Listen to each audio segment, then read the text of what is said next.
Hello, this is Mara Elaine on the Buying Space channel. Today, my adult Bible studies come from the book of Obediah. And the book of Obediah is truly unique in that it's just like 1.5 pages. There are 4 parts to chapter 1. And there's not a lot said about Obadiah's background, calling, ministry.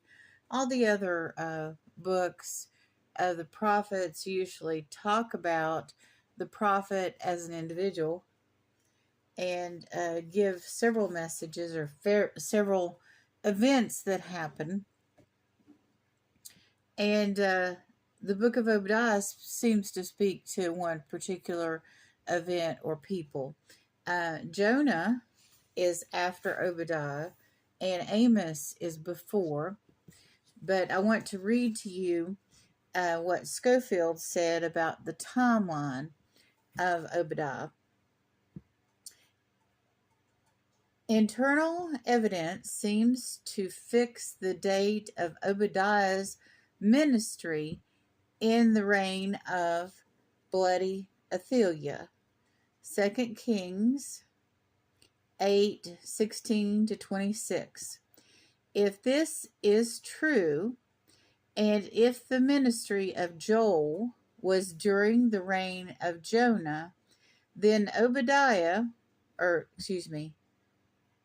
Joash, not Jonah, then Obadiah is chronologically first in the writing of the prophets, and the first to use the formula, the day of the Lord.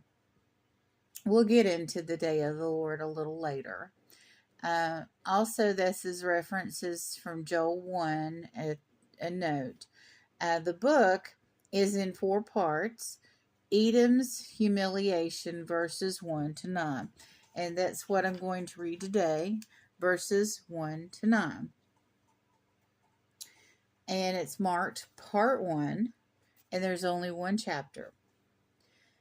The vision of Obadiah, thus saith the Lord God, concerning Edom. We have heard a rumor from the Lord, and an ambassador sent among the heathen. Arise ye, and let us rise up against her in battle. Behold, I have made thee small among the heathen, thou art greatly despised. So among all the heathen, the Edomites were despised the most and made the smallest. The pride of thine heart hath deceived thee. Thou hast dwellest in the cliffs of the rock, whose habitation is high, that saith in his heart, who shall bring me down to the ground? That's true. The Edomites did live in the mountains. Though thou exalt thyself as the eagle, and though thou set thy nest among the stars, thence will I nest among the stars. I will bring thee down, saith the Lord. So living in a mountainous region, you do want to settle because nations were warring against nations, even throughout history. It's not going to stop. But it gives you a defensible position because you can see the enemy coming. Do thou exalt thyself as the eagle, thou shalt set thy nest among the stars. Thence I will bring thee down, saith the Lord. If thieves came to thee, if robbers by night, art thou cut off. would they not have stolen until they had enough? If the grape gatherers came to thee, would they not leave some grapes? Okay, so I'm going to explain at this point why this passage, this verse, is so important. The Jews, the Hebrews, the Israelites were attacked by Babylon. And after they were attacked by Babylon, the Edomites came and took the rest. There wasn't a grape left. The Babylonian Empire stole and took and conquered and took people away. And then while the Hebrews, the Israeli people, the descendants of Jacob, were down, the Edomites came in and stole the rest. Now, on a normal day, that's horrific. But to add insult to injury, the Edomites were descended of the brother of Jacob, who later God named Israel. So the Edomites were the brethren, the cousins of the Israeli. And even they came and stole the rest. I was talking to somebody in my family the other day. I said, it wasn't that I'd just been betrayed by another family. I was betrayed by a family member at one point in my life, and kind of repeatedly. I won't go into that, but it kind of adds insult to injury when you're betrayed by family, by somebody that's close to you. They're supposed to be close to you. And, in a time of warring, you would think that nations that know their relationship to each other, and we're not talking, like at this point, we would have been talking 500 years, 500 to 600 years. So, but they knew, and they lived in tribal groups around each other. It's not like everybody was thrown together. It wasn't like, they had automobiles. The travel took a long time. So people didn't settle that far away from each other. As, people can move all over the world now.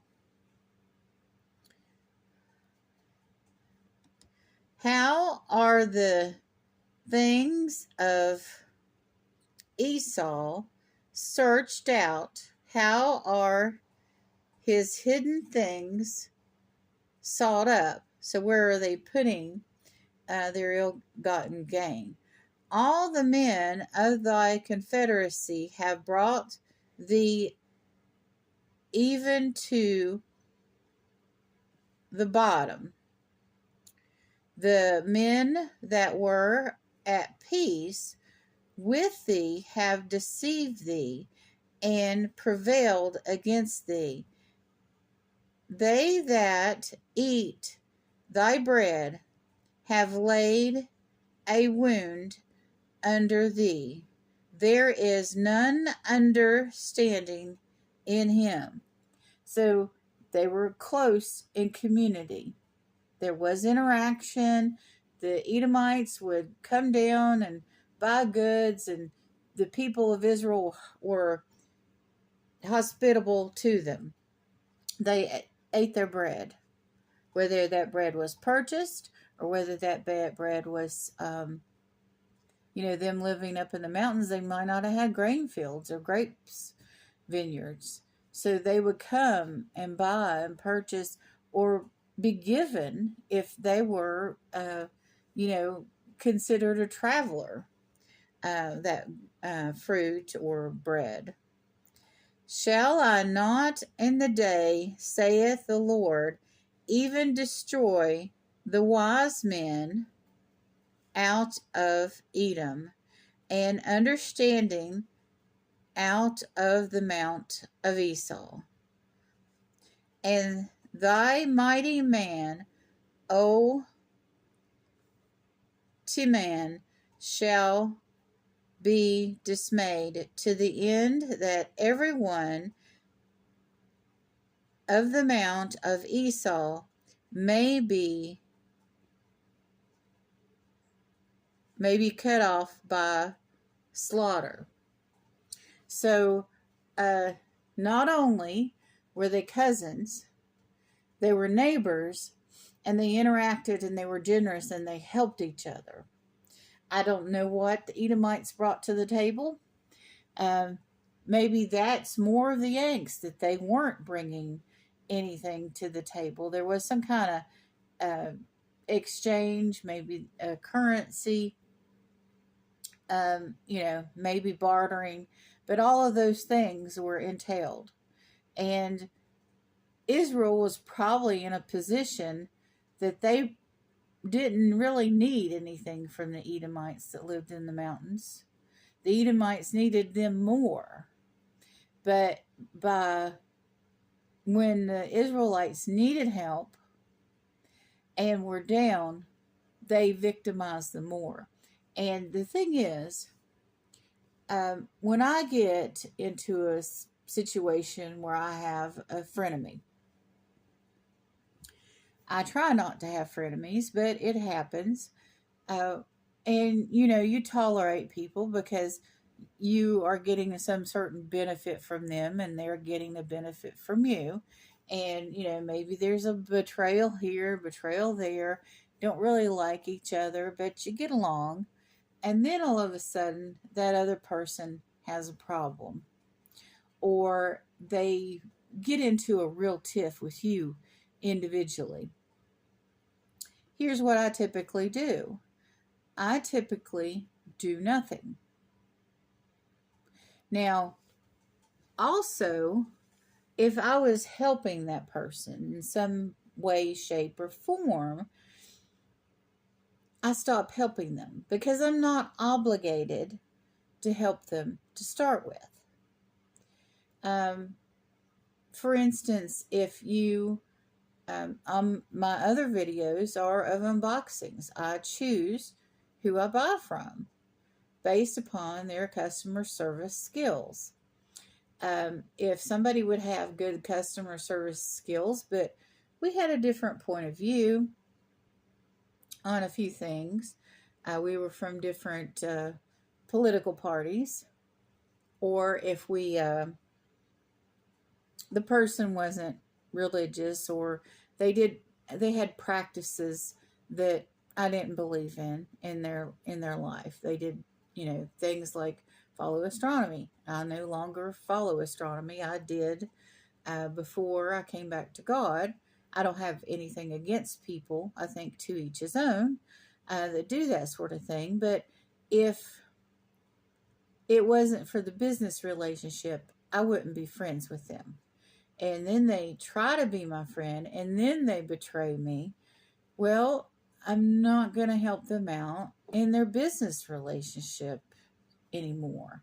I won't have a business relationship with them because I can go buy from somebody else. I'm free to purchase who I want. Just like there's a lot of people nowadays with the difficult politics we have that vote with their wallet.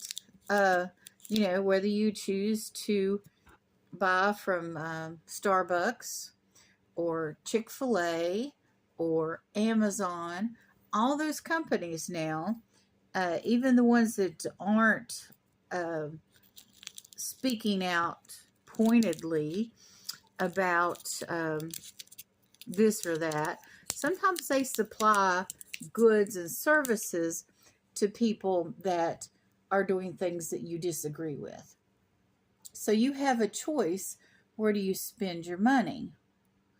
And so, they didn't necessarily have to do trade with the Edomites. And certainly, once they rebuilt, they weren't going to do trade with them anymore because they stole from them. They robbed from them. They were, beyond dishonest with them um, in their dealings, because it's like I put a meme on my post about, if you have a friend and then you have a misunderstanding with that friend, and then of all of a sudden they're against you completely because of that one misunderstanding, they were never your friend to start with. They had a purpose with you. And once you stopped fulfilling that purpose, or once you started varying from what their expectations were and what they told you they wanted you to do, um, then all of a sudden they're stabbing you in the back and gossiping about you. And that's, so they were never, ever your friend. They were just having a relationship with you for a purpose. And if I go and I have a relationship with someone for a purpose, I too, even as a Christian, because I don't have to be a doormat to anyone, I can just not harm them, because I try not to do any harm, but I don't help anymore. And that's more honest. Like, you know, I'm not going to kick anybody while they're down, but I'm also not going to give them a hand up. But the Edomites not only did not help Israel to defend Israel, which maybe they felt like they didn't have any obligation to do so. And if they would have just stayed where they were and stayed out of the situation, like when two people are arguing, you stay out of it.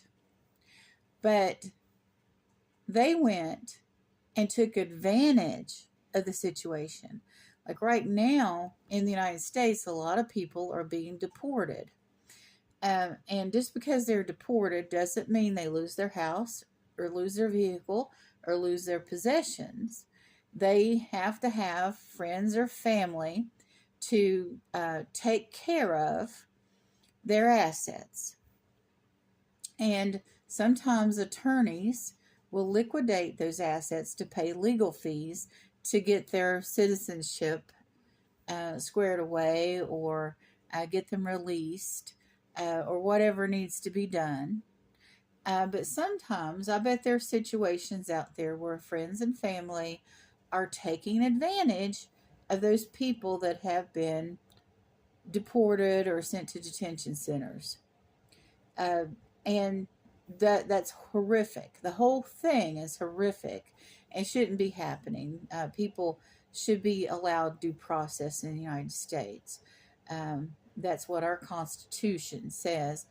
But in addition to that, being taken advantage of, on top of that, I mean, I just can't imagine. So that's a modern day example. I'm not hearing a lot about what's happening to those people's possessions, but I could imagine if, I left the country all of a sudden, what would be done with my things? Um, you know, would they be left alone, or also, if you have things financed and you don't have somebody there handling those payments, your car can get repossessed, your house mortgage can, falter. You could lose those things by whatever financing or lending you have going on. And so, is there a land grab in predominantly Hispanic communities right now where people have been deported or detained? Um, all these are horrific things. I mean, the whole situation should not be happening as it is. This process should have been slower, especially for those people that are not criminals, which is the majority of them, that are being detained. And I can understand how that all of these people would feel a kinship to the Israelis in this situation where they have been captured by the Babylonians and their young people and their virgins taken off, and here's just a remnant of them left defeated, and then their brothers, the people in their neighborhood, maybe people in their own friends and family that are also um, you know, their cousins, their brothers, their sisters, their moms, dads, children, adult children, are taking advantage of them on top of that. I mean, I don't know that that's happening to any great degree, but our society tends to be that way. And as I go on in the book of Obadiah, I'm probably going to do 4 weeks of Obadiah. I'll get into a little bit more about how this translates into what's happening in the world, and particularly in the United States, because I live in the United States right now, and all of that, how that might proceed to translate into, as they said in the introduction up here, uh, the day of the Lord. Are we in the day of the Lord? Kind of a study. So I'll get more in depth as I go through the 4 parts of chapter 1 of Obadiah. And you all have a wonderful and blessed day.